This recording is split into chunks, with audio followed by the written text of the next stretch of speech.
नमस्कार मंडळी, आज आपण करणार आहोत अंबाडीची डाळ भाजी। त्यासाठी तुरीची डाळ स्वच्छ धुवून घेतलेली आहे आणि अंबाडीची भाजी पहा ही स्वच्छ धुवून घेतलेली आहे। आणि अंबाडीची भाजी कुकरला डाळीसोबत शिजू द्यायची आहे। मी कापलेली नाही, तशीच टाकलेली आहे आणि पाणी टाकून त्याला चांगल्या 3 शिट्ट्या होऊ द्यायचं। आणि हे डाळीचं पाणी आपण झाडाला टाकलेलं आहे। कुकरला 3 शिट्ट्या झालेल्या आहे।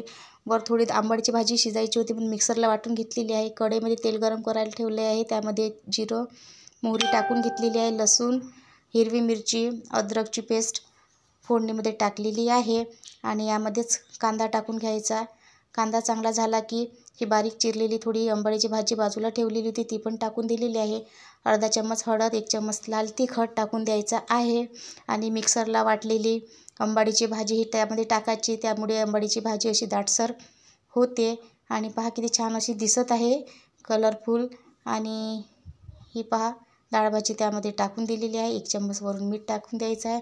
डाळ भाजी ही चांगली उकळी आल्यावर ही पहा तयार आहे आपली डाळ भाजी। आणि भातावर सोबत ही खूप छान लागते, आंबट अशी लागते डाळ भाजी।